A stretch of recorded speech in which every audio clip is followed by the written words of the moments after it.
विक्रम ने नायरा को भी कॉल करके बेबीज के बारे में बता दिया था। नायरा ने तो ज्यादा उछल कूद की नहीं, क्योंकि उसका भी प्रेगनेंसी टाइम कुछ दिनों में पूरा होने वाला था। पर नक्श और दादाजी तो खुशी से नाच रहे थे। पूरे हॉस्पिटल में मिठाई के बॉक्स बांटे जा रहे थे। पूरे हॉस्पिटल में ये खबर फैल गई कि किसी बड़ी फैमिली में बच्चे का जन्म हुआ है, क्योंकि हॉस्पिटल में एक एक आदमी को 5-5 मिठाई के डिब्बे मिल रहे थे। आरव, आदित्य, नवीन, शिवम और डॉक्टर आरके सभी अपनी तरफ से मिठाई बांट रहे थे। आज सभी बहुत खुश थे। 1 घंटे बाद बच्चों की रिपोर्ट्स आ गई थी। सभी रिपोर्ट्स नॉर्मल थी। अब जाकर सबको बच्चों को देखने का मौका मिला था। सभी उनको देखने के लिए एक्साइटेड थे। सबसे पहले शिवम ने जल्दी से बेबी गर्ल को अपने हाथों में लिया। वो अपनी छोटी छोटी आंखों से शिवम को टुकर टुकर देख रही थी और हल्की सी मुस्कुरा रही थी।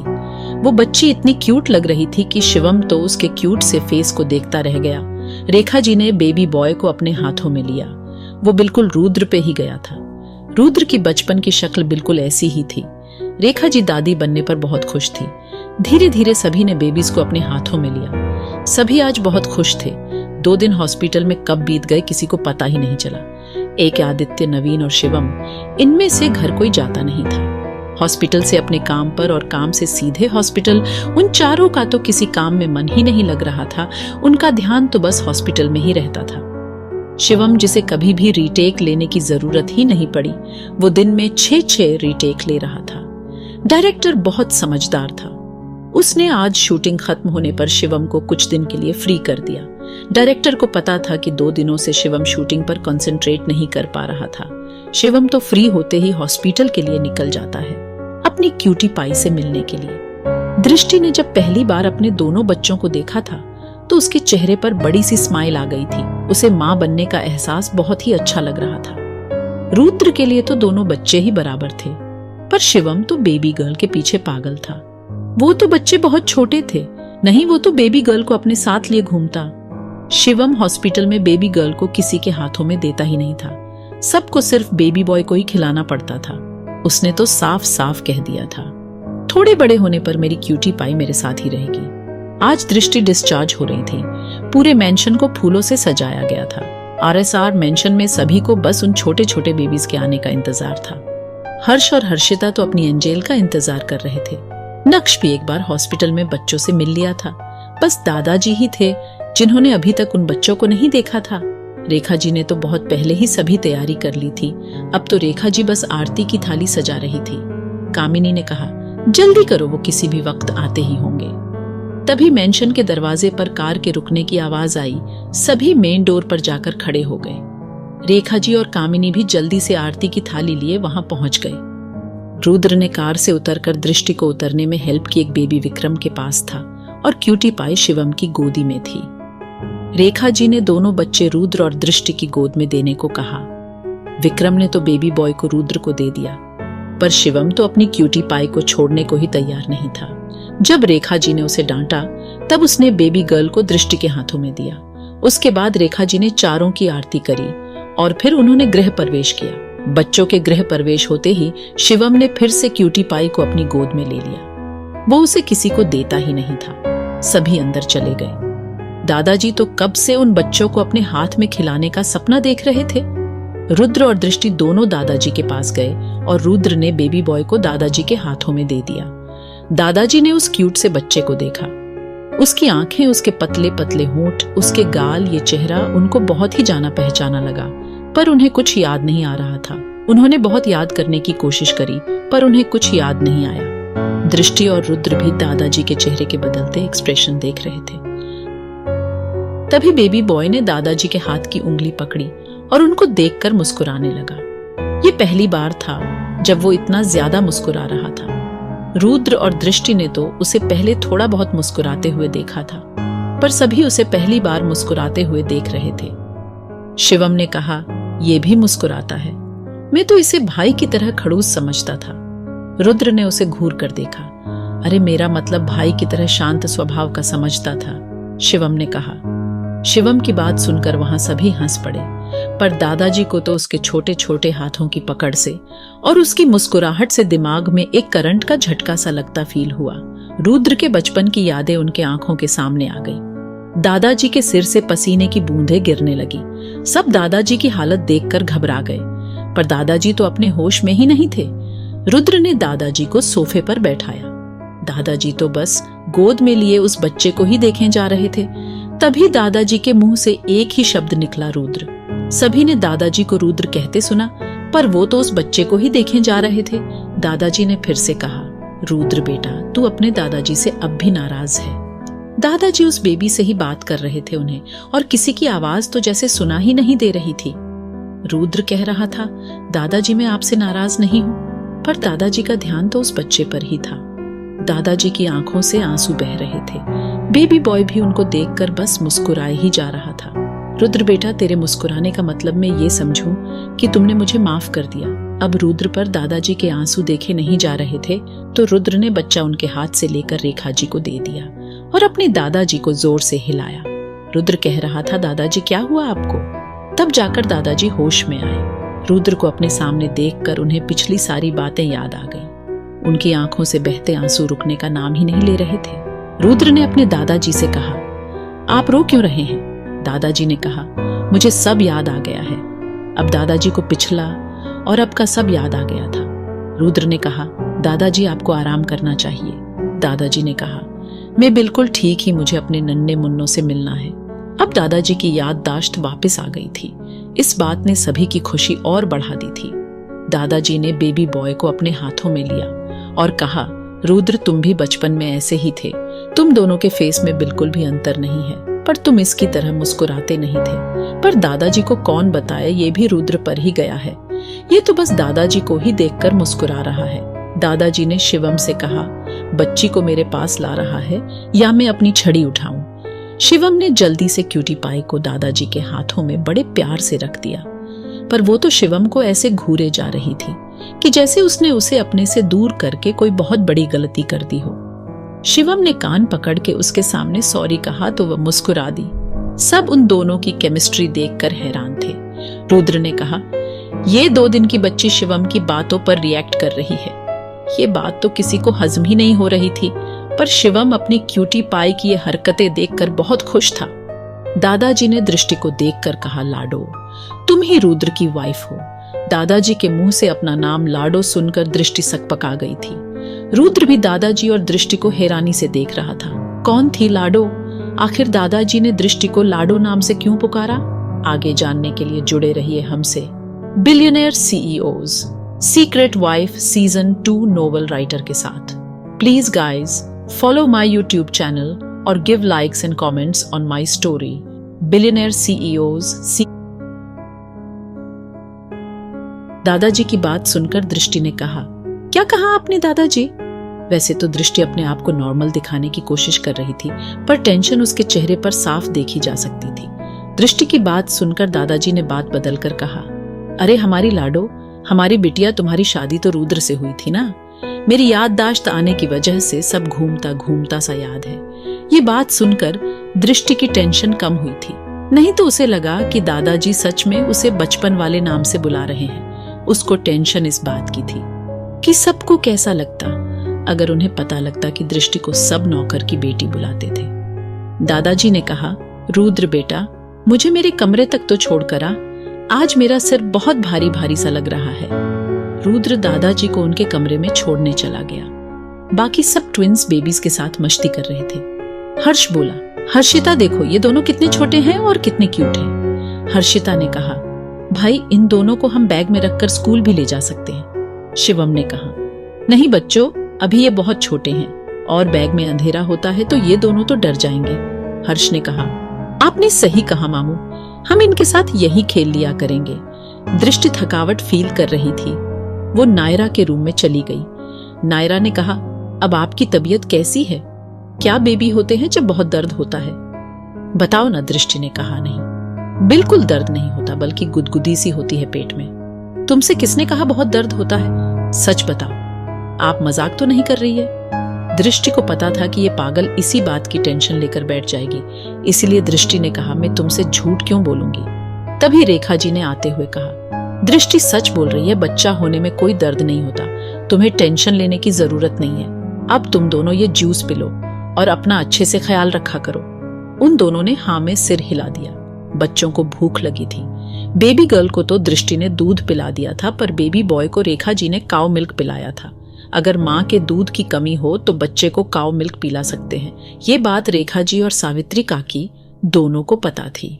इसीलिए ही हिंदू धर्म में गाय को माता का दर्जा दिया गया है, क्योंकि गाय का दूध भी बच्चों के लिए पौष्टिक तत्वों से भरपूर होता है। दादाजी अपने रूम में पहुंच गए थे। रुद्र दादाजी को उनके बिस्तर पर लिटाकर जैसे ही जाने को हुआ, दादाजी ने कहा, रुद्र बेटा, मुझे तुमसे कुछ बात करनी है। रुद्र ने बोला, कहिए दादाजी, क्या कहना है?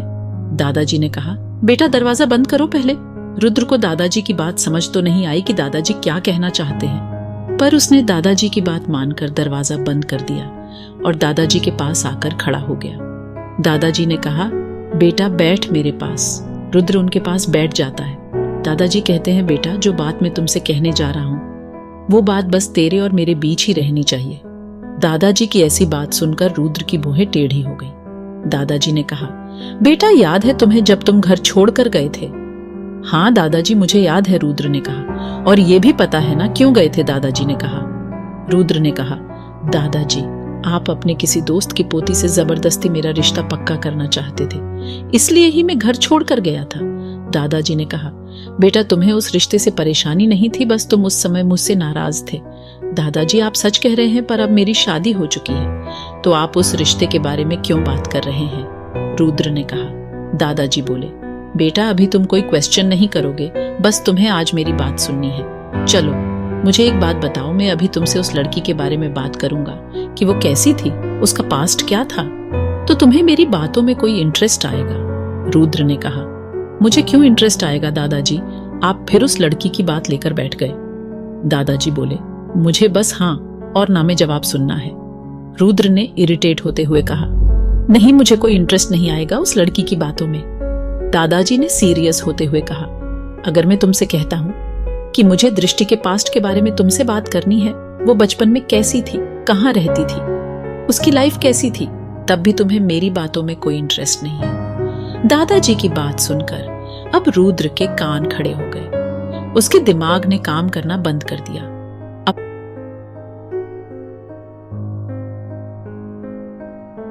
अब तो उसे कुछ समझ ही नहीं आ रहा था कि दादाजी उससे कहना क्या चाहते हैं। उसने दृष्टि के बारे में जानने की बहुत कोशिश की थी, पर उसे कहीं से भी कोई डिटेल नहीं मिली थी। उसे वो पिछले 7 साल से खोज रहा था, उसे तब भी उसके बारे में कुछ नहीं पता चला था। और आज दादाजी दृष्टि के बारे में उससे बात कर रहे थे। उसे तो ये ही पता नहीं चल रहा था कि दादाजी दृष्टि के बारे में कैसे जानते हैं। उसे दृष्टि और दादाजी के बीच के कनेक्शन के बारे में समझ नहीं आ रहा था। तो क्या है दृष्टि और दादाजी के बीच का लिंक? आखिर दादाजी को दृष्टि के बारे में कैसे पता चला? क्या लाडो और दृष्टि एक ही है? आगे जानने के लिए जुड़े रहिए हमसे billionaire CEO secret wife season 2 novel writer के साथ। Please guys follow my YouTube channel Nitesh novel writer और give likes and comments on my story billionaire CEO secret wife season 2। Rudra अभी दृष्टि और दादाजी के बीच के कनेक्शन के बारे में सोच ही रहा था, तभी उसे हॉल में हुई बात याद आ गई। दादाजी ने दृष्टि को लाडो कहा था। रुद्र ने दादाजी से कहा, हाँ दादाजी, मैं अपनी वाइफ के बारे में जानना चाहता हूँ। दादाजी के चेहरे पर मुस्कान आ गई। दादाजी ने रुद्र से कहा, तुम्हें याद है जब तुम छोटे थे, मैं तब से ही किसी की बर्थडे पार्टी में जाता था। रुद्र ने हाँ में सिर हिलाया। दादाजी ने कहा, मैं जिस लड़की के बर्थडे में जाता था वो लड़की और उसके माता पिता मुझे कभी भी पसंद नहीं थे। रुद्र ने मन ही मन कहा, पसंद नहीं थे तो जाते ही क्यों थे? दादाजी ने कहा, पर वो लोग उस लड़की का बर्थडे हर साल बड़ी धूमधाम से मनाते थे। मैं सिर्फ वहां अपने बचपन के दोस्त मिस्टर अनंत शाह से मिलने और उनके वहां पर रहने वाली एक छोटी सी बच्ची की एक झलक देखने के लिए जाता था। शाह फैमिली का नाम सुनते ही रुद्र के दिमाग में स्नेहा शाह का नाम आया। अब तो रुद्र 100% श्योर था कि ये दृष्टि की ही फैमिली है। दादाजी ने कहा, उस छोटी बच्ची को अनंत शाह प्यार से लाडो कहकर बुलाते थे। वो लड़की एक नौकर की बच्ची थी। सभी कहते थे कि उस नौकर के पास उस लड़की को पालने के लिए पर्याप्त साधन नहीं थे, इसलिए वो इसे अनंत शाह के पास 3 से 4 साल की उम्र में ही छोड़ गए थे। बचपन से ही उस बच्ची को अनंत का गोद लिया हुआ बेटा और उसका परिवार बहुत टॉर्चर करते थे। दादाजी ने कहा, मैं तो सिर्फ साल में 1 दिन ही उसे देखने के लिए जाता था। उस दिन भी वो हमेशा की तरह एक कोने में सिर झुकाए खड़ी थी। अगर गलती से भी उस लड़की ने कोई छोटी सी भी बच्चों वाली हरकत कर दी तो उसे मार मार कर उसका बुरा हाल कर देते थे। बच्चों वाली हरकत से मेरा मतलब था कि जैसे जब वो 6 साल की थी तो उसका भी केक खाने का मन हुआ। उसने बहुत देर इंतजार किया। जब सबने केक खा लिया तो उस पर भी उसका मन हावी हो गया थी, तो आखिर वो भी एक बच्ची उसने आगे बढ़कर केक उठा लिया। जैसे ही वो उसे खाने को हुई, उसे जोर से एक थप्पड़ मारा गया। उस थप्पड़ से केक हवा में उछल गया और वो छोटी सी बच्ची दूर जाकर गिरी। उसके सिर से खून निकल रहा था, पर उसके रोने की आवाज किसी को सुनाई नहीं दी, क्योंकि उसके आंखों से सिर्फ आंसू बह रहे थे। उसके गले से कोई आवाज नहीं निकल रही थी। उस औरत ने उस बच्ची को बहुत बुरी तरह से लताड़ा कि अब नौकरों के बच्चे भी हमारे बीच आकर खाना खाएंगे, और उसे 3 दिनों के लिए एक छोटे से अंधेरे कमरे में बंद कर दिया। और वो 3 दिन बाद उस कमरे से बाहर निकली तो वो भूखे प्यासे रहने की वजह से बेहोश थी। अनंत जी मुझे फोन पर सब कुछ बताते रहते थे।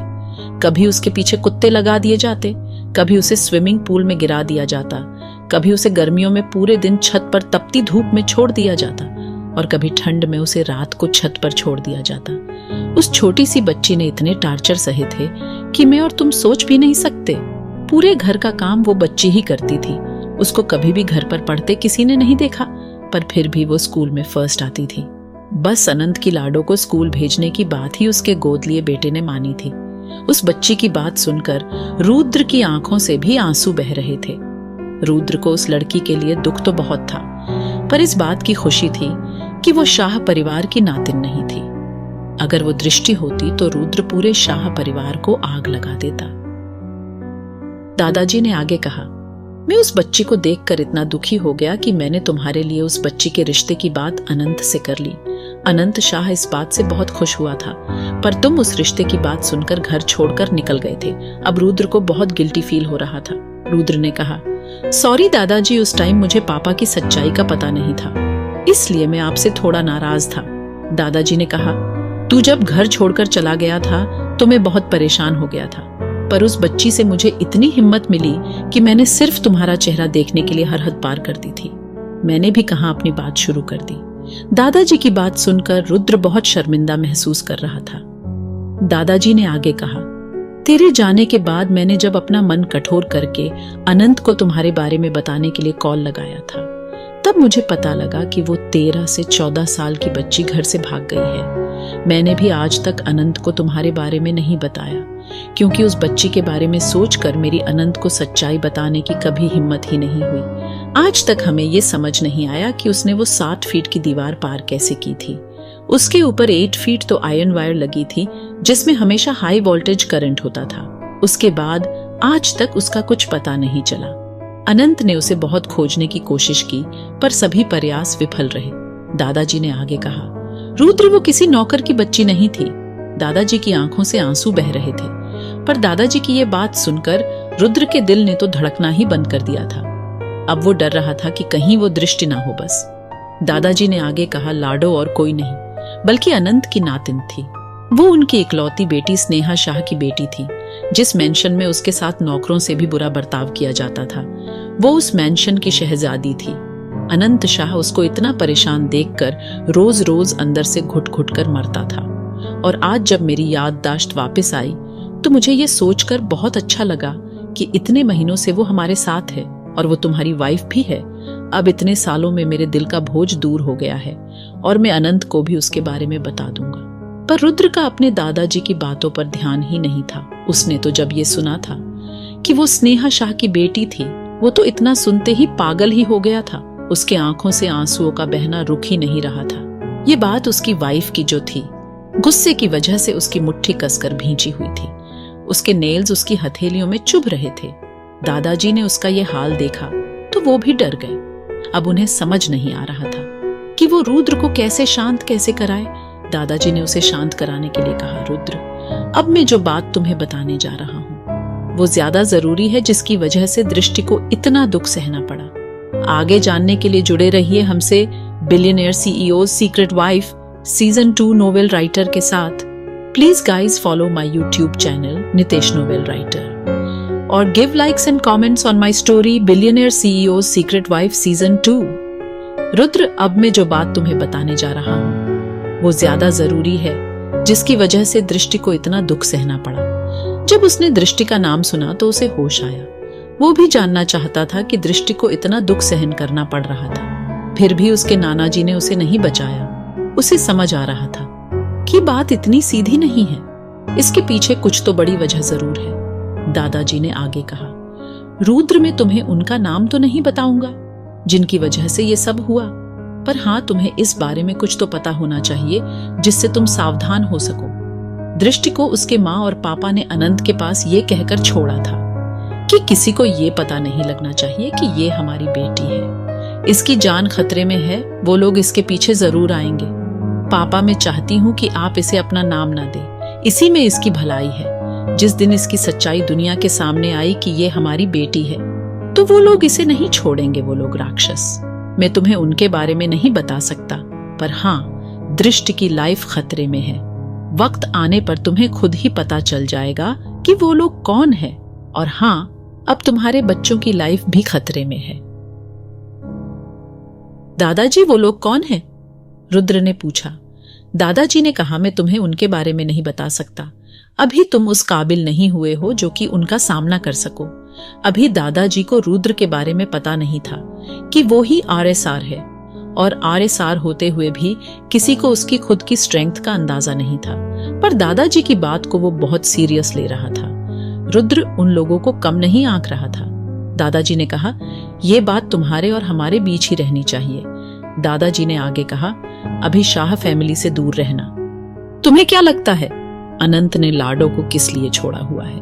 बस वो नहीं चाहता कि उन लोगों को उस पर गलती से भी शक हो। अनंत ने अपनी बेटी से वादा किया था कि वो लाडो की सच्चाई किसी को पता नहीं लगने देगा। तुम्हें पता है, वो पिछले 20 सालों से व्हीलचेयर पर है, सिर्फ अपनी नातिन के लिए। अपनी नातिन के साथ हुए बर्ताव को देखकर तो वो मनीष को कब का ठिकाने लगा देता, पर जब से लाडो उससे दूर गई है वो बिल्कुल टूट गया है। अब मेरे समझ नहीं आता उसे कैसे बताओ कि उसकी नातिन सही सलामत है। रुद्र ने कहा, उन तक ये बात पहुंचाने की जिम्मेदारी मेरी। आपके कहने से मैं अभी तो उन शाह फैमिली के लोगों को छोड़ रहा हूं, पर बाद में मैं उन्हें जरूर सजा दूंगा। दादाजी, आप मुझे अभी ये भी नहीं बताएंगे कि वो लोग क्यों दृष्टि के पीछे पड़े हुए हैं? दादाजी उसकी बात सुनकर मुस्कुरा दिए। ठीक है दादाजी, अब मैं चलता हूँ, पर जाने से पहले मुझे ये पूछना है कि आप पर हमला किसने किया था? क्या ये वही लोग थे? अरे नहीं, वो लोग तो खन्ना फैमिली से थे। मुझे एक सरकारी कॉन्ट्रैक्ट मिला था जो उनसे बर्दाश्त नहीं हुआ, इसलिए उन्होंने मुझे अपने रास्ते से हटाने के लिए मुझ पर हमला करवाया था। अच्छा, तो ये बात है दादाजी, रुद्र ने कहा, और उसके चेहरे पर स्माइल आ गई। रुद्र दादाजी के रूम से निकलकर सीधा अपने रूम में पहुंचा। उसने देखा कि दृष्टि ऊपर नहीं आई है, तो रुद्र नीचे गया। उसे पता चला कि दृष्टि नायरा के रूम में सो रही है। उसने देखा कि शिवम भी क्यूटी पाई को अपने ही बगल में लिटाकर खुद भी उस सोफा कम बेड पर ही सो गया है। वो दोनों सोते हुए बहुत क्यूट लग रहे थे। रुद्र ने खड़े होकर उन दोनों की क्यूट दी फोटो ले ली। रात का वक्त हो गया था। रुद्र भी अपने रूम में जाकर सो गया। ऐसे ही कुछ दिन बीत गए। आज घर में बच्चों के नामकरण की विधि चल रही थी। दृष्टि और रुद्र दोनों हवन में बैठे थे। उन दोनों नाम का पहला अक्षर द शब्द से निकला था। वैसे तो रुद्र और उसकी फैमिली जो नाम अच्छा लगता उसे रख लेते, पर यह दादाजी की इच्छा थी, इसलिए उसने एतराज नहीं किया। और वैसे भी उसने आज तक दादाजी की कोई बात नहीं मानी थी, पर अब बात अलग थी। शिवम ने तो इतना भी कहा कि अपनी क्यूट पाई का नाम मैं खुद रखूंगा, पर रुद्र के होते हुए अब यह पॉसिबल ही नहीं था। जैसे ही नाम दे वर्ड से निकला, सभी ने कुछ नेम सजेस्ट किए, पर किसी को भी पसंद नहीं आए। कोई कुछ बता रहा था, कोई कुछ नाम बता रहा था। दृष्टि माइंडेड तो थी ही, उसने दोनों के अच्छे और प्यारे नाम बताए। ये नाम दादाजी को बहुत पसंद आए। दृष्टि ने बेबी बॉय का नेम तो देवांश और बेबी गर्ल का नाम देवांशी बताया। दादाजी ने कहा, बहुत अच्छे नाम है बेटा। इन नाम का अर्थ होता है देवताओं का अंश, जिससे देवताओं की कृपा सदा इन पर बनी रहेगी। सभी फैमिली वालों को ये नाम बहुत पसंद आए थे। नामकरण विधि का कार्य पूरा हो गया था। सभी ने बैठकर खाना खाया और उसके बाद वो सभी हॉल में बच्चों को खिला रहे थे।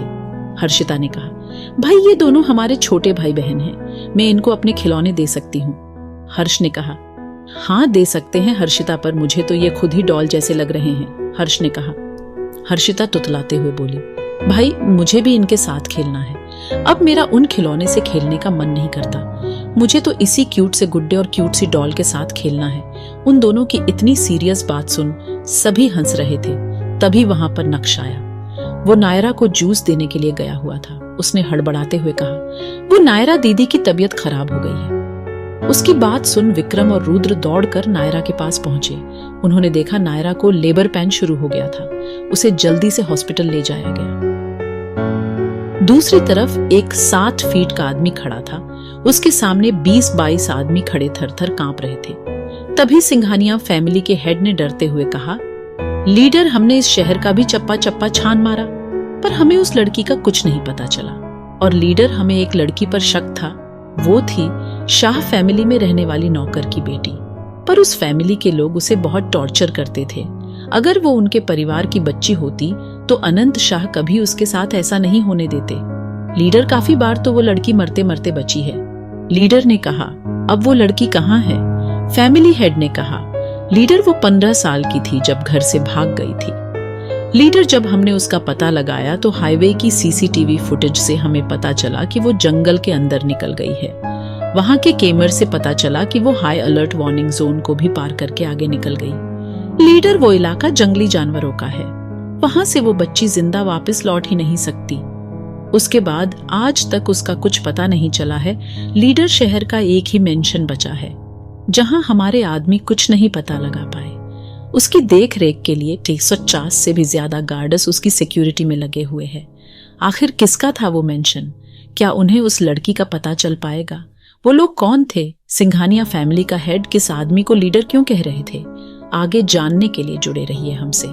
Billionaire CEO secret wife season 2 novel writer के साथ please guys follow my YouTube channel Nitesh novel writer और give likes and comments on my story billionaire CEO secret wife season 2। Naira को जल्दी से हॉस्पिटल ले जाया गया। उसको लेबर रूम में शिफ्ट किया गया। 3 घंटे बाद ही उन्हें खुशखबरी मिल गई थी कि बेबी बॉय पैदा हुआ है। सभी ने विक्रम को कांग्रेट्स किया। कुछ देर बाद विक्रम बेबी को लेकर लेबर रूम से बाहर आ गया। वो बिल्कुल विक्रम पर गया था। उसके नैन नक्श तीखे थे। उसके बाद रुद्र ने उसे अपनी गोद में ले लिया। सभी ने बच्चे की खुशी में हॉस्पिटल में मिठाई बंटवा दी। 2 दिन बाद नायरा भी डिस्चार्ज होकर घर चली गई थी। विक्रम के बेबी का नाम शौर्य रखा गया था। उसका नाम भी दृष्टि ने ही रखा था। नहीं तो शवर्ड से तो किसी को नाम समझ ही नहीं आ रहा था। धीरे धीरे 6 मंथ्स बीत गए थे। शौर्य तो घुटनों के बल ही चलता था, पर देवांश और देवांशी दोनों अपने पैरों पर चलने लगे थे। सिवाय दादाजी के आज उनको चलता देखकर सब हैरान थे। रुद्र ने दादाजी को देखा तो वे मुस्कुरा रहे थे। रुद्र को समझते देर नहीं लगी कि दादाजी कुछ तो ऐसा जानते हैं जो नॉर्मल नहीं है। तभी रुद्र को दादाजी की कही वो बात याद आई कि रुद्र, अब तुम्हें दृष्टि और अपने बच्चों का ध्यान रखना पड़ेगा। उनकी जान को खतरा है। उसे समझ आ गया कि दृष्टि और उनके बच्चे नॉर्मल नहीं हैं। उन तीनों में कुछ तो स्पेशल है। अभी रुद्र इस बारे में सोच ही रहा था कि क्यूटी पाई ने शिवम से तुतलाकर बोला, चाचू, शिवम की खुशी का तो ठिकाना ही नहीं था। शिवम देवांशी को गोद में लेकर गोल गोल घुमाने लगा। फैमिली के सभी लोग देवांशी को बोलता देखकर हैरान थे। RSR मेंशन में जब से दृष्टि के कदम पड़े हैं, तब से इस परिवार में खुशियां देखने को मिली है। इससे पहले तो सब अपने काम में बिजी ही रहते थे। अगर कोई शहर से बाहर है तो बात अलग है, नहीं तो शाम के 8 बजे से पहले सभी घर आ जाया करते थे। उन सभी को घर जाने की जल्दी रहती थी।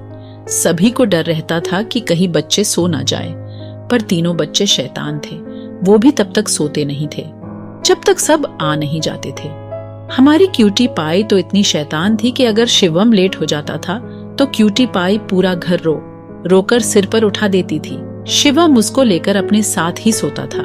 अगर रात को उसे भूख लगती थी तो शिवम उसको अपने साथ ही किचन में ले जाकर काऊ मिल्क हल्का सा गर्म करता था और फिर उसे बोल में डालकर स्पून से उसे दूध पिलाता था। शिवम ने उसको इतना बिगाड़ दिया था कि वो छोटी सी बच्ची अपनी छोटी सी फिंगर दिखाकर गहरी नीली आंखों से सबको डराती थी। ऐसे करते हुए वो बहुत ही क्यूट लगती थी। सभी अपनी लाइफ में खुश थे।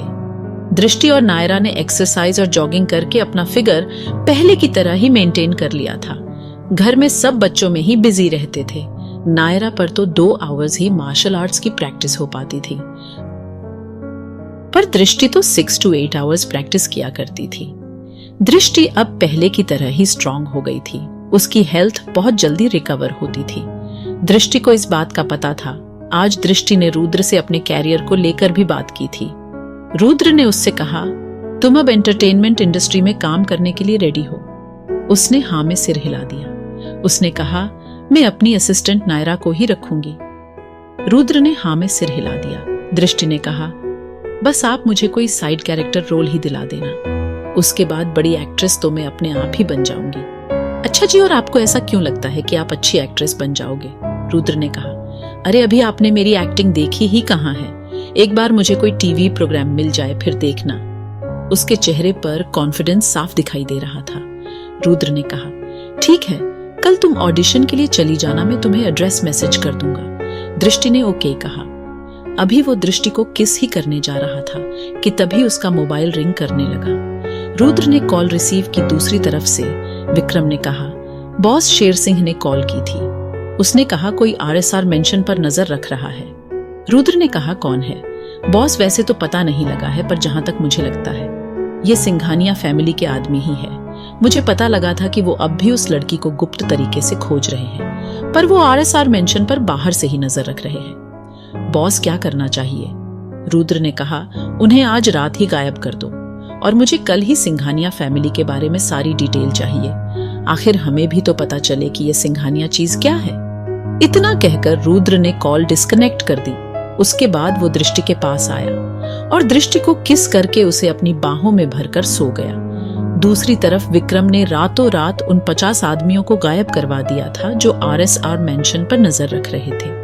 विक्रम का शक बिल्कुल सही था, ये सभी सिंघानिया के ही आदमी थे। लीडर ने ही सिंघानिया को उस मेंशन पर नजर रखने के लिए कहा था। उसे क्या पता था कि उस मेंशन का ओनर इतना खतरनाक होगा कि उसके 50 आदमी ऐसे गायब हो जाएंगे। उसने उन आदमियों को ढूंढने की बहुत कोशिश की, पर उसे कुछ नहीं पता चला। अब तो सिंघानिया को भी उस मेंशन के ओनर के बारे में सोचकर थोड़ा डर लग रहा था। वो सोच रहा था, कहीं उसने कुछ ज्यादा ही पावरफुल आदमी पर नजर रखने की गलती तो नहीं कर दी। उसके सिर से पसीने ही बूंद निकलती साफ देखी जा सकती थी। उसने जल्दी से लीडर को कॉल करके कहा, लीडर, हमारे जो 50 आदमी उस मेंशन पर नजर रख रहे थे वो सभी गायब है। लीडर को भी ये सुनकर हैरानी हुई कि आखिर ऐसा कौन आदमी है जिसने एक ही रात में उसके 50 आदमी गायब कर दिए। उसने भी बहुत सोचा, पर उसे भी कुछ समझ नहीं आया। आखिर वो मेंशन है किसका? अब तो उसे भी ये पता ही करना था। उसने सिंघानिया से कहा, तुम पता करो कि उस शहर में कौन कौन इतना पावरफुल है जो हमारे इतने आदमियों को एक ही रात में गायब कर सकता है। सिंघानिया ने कहा, जी लीडर, जैसा आप कहे। उसके बाद लीडर ने कॉल डिस्कनेक्ट कर दी। अगली सुबह जब दृष्टि की नजर खुली तो उसके सामने देवांश अपनी छोटी छोटी खुली आंखों से दृष्टि को देखकर मुस्कुरा रहा था। तभी रुद्र की भी आंखें खुल गईं। वो भी देवांश को मुस्कुराते हुए देख रहा था। वो दोनों तो उठते ही देवांश को खिलाने लगे। फिर कुछ देर बाद रुद्र ने कहा, आज तुम्हें ऑडिशन देने जाना है। वो तीनों रेडी होकर नीचे पहुंच गए। विक्रम ने कहा, बॉस, मैंने डायरेक्टर शशांक से बात कर ली है। उन्होंने ऑडिशन के लिए भाभी को द रॉयल क्लब में बुलाया है। आज वहां सेकंड मैन लीड स्टार के लिए ऑडिशन चल रहे हैं। दृष्टि ने देखा कि नायरा भी रेडी हो गई है, तो वो सभी ब्रेकफास्ट करने बैठ गए थे। नायरा के चेहरे पर खुशी देखी जा सकती थी। उसको भी बाहर निकले 1 साल से ज्यादा हो गया था। वो भी इतने दिन घर में रहकर बोर हो गई थी। क्या मुसीबत आने वाली है दृष्टि के सामने द रॉयल क्लब में? क्या दृष्टि आज सेकंड मैन लीड के लिए सिलेक्ट हो पाएगी? आगे जानने के लिए जुड़े रहिए हमसे billionaire CEO secret wife season 2 novel writer के साथ। Please guys follow my YouTube channel Nitesh novel writer और give likes and comments on my story.